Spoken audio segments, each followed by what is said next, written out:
कसीर मुतबादिल series बराए हश्तुम जमात का ये दूसरा किश्त है 32।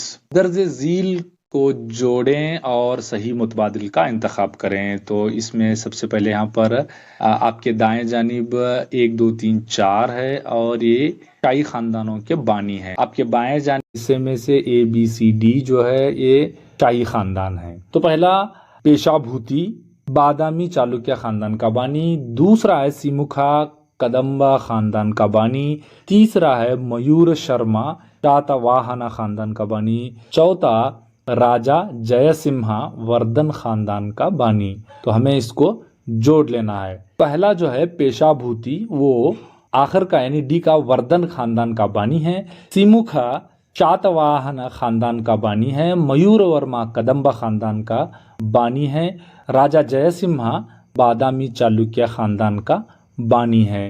तो इन इंतखाबात में हमारा दुरुस्त इंतखाब यहाँ पर होना चाहिए पहले का D, दूसरे का C, तीसरे का B और चौथे का A। 35 दर्ज झील सल्तनतों की तारीख वार तरतीब है। इसमें से A Kalyani Chalukya, B Chola, C द्वारा समुद्रा के होयसला, D कांची के पल्लवा। ए में कल्याण के चालुक्य, B चोला, C द्वारा समुद्रा के फैसला और D कांची के पल्लवा। तो इसको तरतीबवार जोड़ने के लिए हमें सबसे पहले इनके दौरे हुकूमत की तारीख को जानना जरूरी है। तो कल्याणी चालुक्य की दौरे हुकूमत 973 से 1199 है। फिर चोलाज की दौरे हुकूमत 850 आम अहद से 1279 आम अहद है। तो उसी तरह द्वारा समुद्रा के फैसलाज का 948 आम अहद से 1347 आम अहद और डी जो है कांची के पल्लवास का 350 से 895 आम अहद। तो इसलिए हमारा सबसे पहला जो हुआ कांची के पल्लवा, दूसरा चोला, तीसरा होयसलाज और आखिर में चौथा कल्याण के चालुक्याज। तो इसीलिए हमारा यहाँ पर सही इंतखाब होना चाहिए दूसरा। 34 दर्द झील को जोड़ लगाएं और सही मुतबादिल का इंतखाब करें। तो इसमें सबसे पहले है पहला बादामी के चालुक्याज, इनके बाएं बाजू में 500 आम अहद से लेकर 773 आम अहद दिया गया है। दूसरे में है गंगा है, इसके बाएं बाजू में 350 आम अहद से 1400 आम अहद। तीसरा जो है कदम्बाज खानदान के इसके बाएं बाजू में 325 आम अहद से 540 आम अहद और शातवाहना 230 आम अहद कबल अज आम अहद से 220 आम अहद तक। ये हमारी खुशकिस्मती है कि पहले से ही ये सही जोड़ पर हैं। 35 हमारे इंतखाबात हैं पल्लवा, चालुक्य, राष्ट्रकूट और चौथा है कदम्बा। इस नक्शे को देखने के बाद में पहले हम अगर पल्लवा को ले तो ये हिंदुस्तान के जुनूब के मशरिकी हिस्से में थी इनकी सल्तनत, तो हम इस ऑप्शन को काट देते हैं। दूसरा है चालुक्य। चालुक्य की सल्तनत हिंदुस्तान के जुनूबी मगरिबी सिमत में जुनूब की तरफ ज्यादा फैली हुई थी, तो हम इसको भी काट देते हैं। फिर कदम्बा की ये सिर्फ शुमाली केनरा कर्नाटक के शुमाल में छोटी सी सल्तनत थी, तो फिर ये भी हमारा खारिज हो जाता है। तो एक अजीम सल्तनत जो इस नक्शे में है वो राष्ट्रकूटा। तो तीसरा ऑप्शन हमारा दुरुस्त है।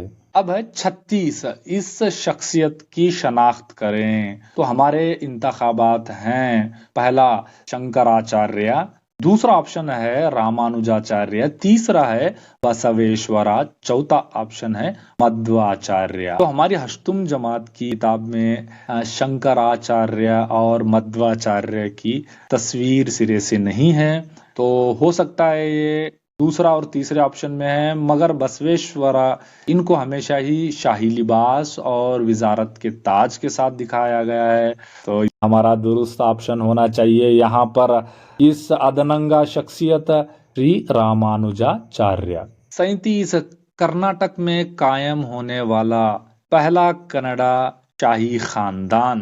तो हमारे इंतखाबात हैं पहला चोला, दूसरा गंगा, तीसरा शातवाहना, चौथा कदम्बाज। तो पहले चोलाज तो कर्नाटक में की शुरुआत नहीं हुई बल्कि तमिलक्कम तोंडई मंडलम इलाके में हुई और ये तमिल थे, तो इस ऑप्शन को हम खारिज कर देते हैं। दूसरे गंगा हैं, गंगा कन्नडिगास थे मगर पहले नहीं थे, उसको भी हम खारिज कर देते हैं। और तीसरे में शातवाहनास, ये कन्नडिगास थे लेकिन बाद में आए, तो हम इसको भी हम खारिज कर देते हैं। तो हमारा सही इंतखाब आखिर में बचता है कदम्बास, जो ककुत्सवर में मशहूर बादशाह और हल्मिडी कुतुबे के ताल्लुक से मशहूर है। 38 बादामी के कप्पे आर्यभट्ट के नोश्ता या कुतबे की अहमियत है। तो हमारे इंतखाबात में से एक बंद त्रिपदी शक्ल या असलूब में है। ऑप्शन 2 बंदों में से एक द्विपदी असलूब में से है। तीसरा एक बंद चौपदी शक्ल या असलूब में है। चौथा एक बंद षटपदी असलूब या शक्ल में है। तो हमारा सही इंतखाब होना चाहिए शायरी की सिन्फ सुखुन में से कप्पे आर्यभट्ट की वो त्रिपदी है। तो इसीलिए हमारा पहला ऑप्शन है एक बंद त्रिपदी असलूब में है, सही है। 39 लोक कहानी, लोक गीत, लोक दास्ताने वगैरह जो जुबानी तौर पर एक नस्ल से दूसरी नस्ल को मुंतकिल वसाइल को कहा जाता है। हमारे इंतखाबात हैं उसमें से सबसे पहला जो है तहरीरी अदब, दूसरा मुस्ताजात या खुतबात, तीसरा है जबानी अदब, चौथा यादगार इब्रें। सवाल में ही जवाब है यहाँ करा है जबानी तौर पर, तो इसीलिए ये हमारा दुरुस्त इंतखाब यहाँ पर तीसरा ऑप्शन है जबानी अदब। 40 फने तामीर में गंगा तर्ज की अहम देन है। हमारे इंतखाबात हैं पहला स्तूपा और बसदी, दूसरा स्तूपाज और मनस्तंभ, तीसरा बसदी और ब्रह्मणस्तंभा, चौथा मंबा और ब्रह्मणस्तंभा। वैसे तो कई शाही सल्तनतों ने स्तूपा और बसदी बनाए, तो इनकी ये खुसूसी तर्ज तो नहीं हो सकती, तो हम पहला और दूसरा तीसरा काट देते। हमारा दुरुस्त इंतखाब यहाँ पर होना चाहिए देन इनकी जो है ऊंचे ऊंचे सुतून, जिनको मनस्तंभ या ब्रह्मणस्तंभ कहा जाता है। तो दुरुस्त ऑप्शन चौथा।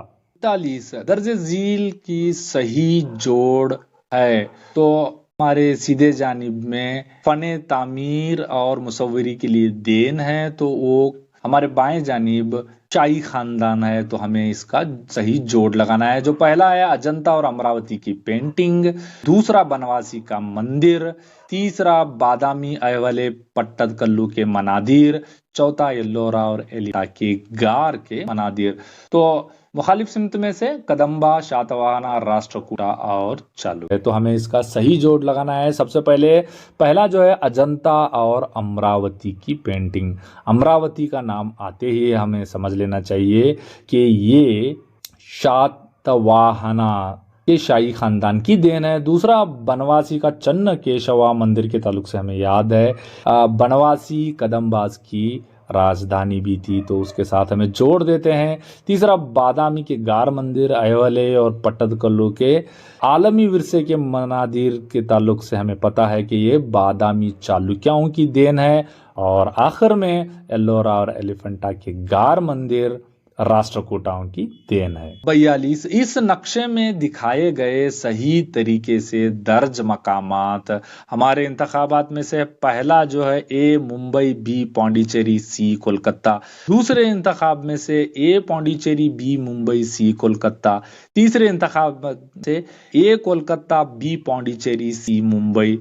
चौथे ऑप्शन में से ए मुंबई, बी पौंडीचेरी और सी चेन्नई। नक्शे में ये जो है वो निशानदही है, तो दूसरा जो निशानदही है वो पौंडीचेरी तमिलनाडु में है। सी जो है इसका निशान कोलकाता, तो इसीलिए हमारा दुरुस्त इंतखाब होना चाहिए पहला। 43 12,000 साल से 10,000 साल तक के अरसे को पत्थर के नाजुक औजार कहा जाता है, क्योंकि हमारे इंतखाबात हैं पहला इस दौर के पत्थर के हथियार उम्मन छोटे थे। दूसरा इंतखाब में से लोग पत्थर को तराशना जानते थे। तीसरा इंतखाबात में छोटे पत्थरों का इस्तेमाल जानते थे। चौथा पत्थर के हथियार बहुत तेज थे। तो हमारा दुरुस्त इंतखाब यहाँ पर पहला होना चाहिए, इस दौर के पत्थर के हथियार उम्मन बहुत छोटे और नाजुक थे।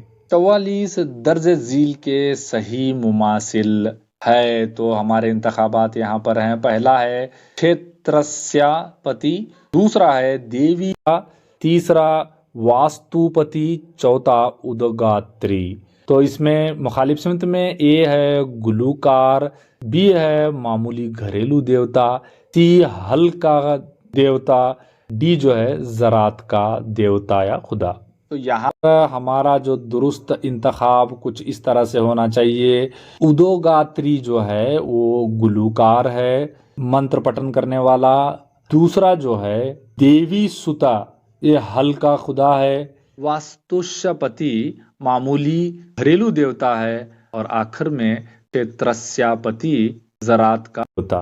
45 ऋग्वेद दौर में हुतारा का मतलब है, हमारे इंतखाबात हैं। पहला जंग लड़ने वाला बादशाह, दूसरा मदद करने वाला वजीर, तीसरा वो पुजारी जिसने यज्ञ करवाया, चौथा रक्स मलिका। तो हमारा इसमें से दुरुस्त इंतखाब होना चाहिए तीसरा, वो पुजारी जिसे यज्ञ करवाया। 46 माबाद वैदिक दौर में ज़रात में बैलों के बढ़ते हुए इस्तेमाल की निशानदही की गई है। तो हमारे इंतखाबात हैं यहाँ पर यजुर्वेद संहिता, ऋग्वेद संहिता, सामवेद संहिता, चौथा अथर्वण वेद संहिता।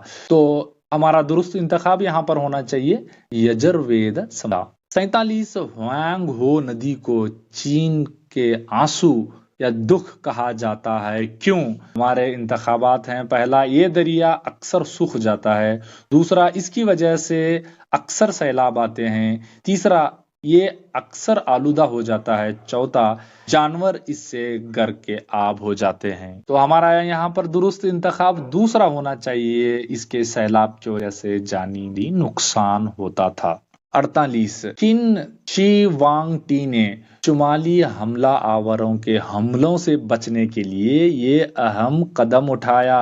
इंतखाबात हैं। पहला, फौजी निज़ाम को कायम किया। दूसरा, जासूसी का निज़ाम कायम किया। तीसरा, मजबूत किले बनवाया। चौथा, अजीम दीवार की तामीर करवाई। तो शी वांग टी इनके दीवार अजीम मशहूर है। तो हमारा सही इंतखाब यहाँ पर चौथा, अजीम दीवार की तामीर करवाई। 49 कलिंग जंग के बाद अशोका ने मजीद जंग न करने का फैसला किया, क्योंकि हमारे इंतखाबात हैं। पहला, वो जंग की अमवात और दुख से परेशान था। दूसरा, इसे जंग की वजह से शदीद नुकसान का सामना करना पड़ा।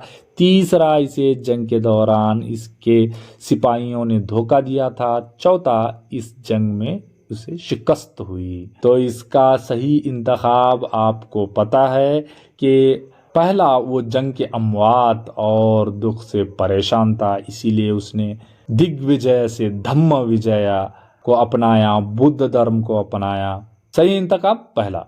50 दर्ज झील बयानात को पढ़िए और सही मुतबादिल का इंतखाब करें। उसमें पहला बयान हमारा अहवले को मंदिर के फने तामीर का गहवारा समझा जाता है। दूसरा बयान बी मंदिरों के फने तामीर के सिलसिले की इर्तका का पहला तजुर्बा अहवले में किया गया। तो हमारे इंतखाबात हैं ए और बी दोनों गलत हैं। दूसरा, ए गलत है, बी सही है और ए बी की सही वजह नहीं है। तीसरा, ए और बी दोनों सही हैं और ए बी की सही वजह नहीं है। चौथा, ए सच है और बी गलत है, ए बी की सही वजह नहीं है। इन बयानात पर गौर करने पर हमें दुरुस्त इंतखाब मिल जाएगा। तो इसमें हमारा सही इंतखाब होना चाहिए, दोनों बयान सही हैं और एक दूसरे की वजह भी सही है। तीसरा, ए और बी दोनों सही है और ए बी की सही वजह है।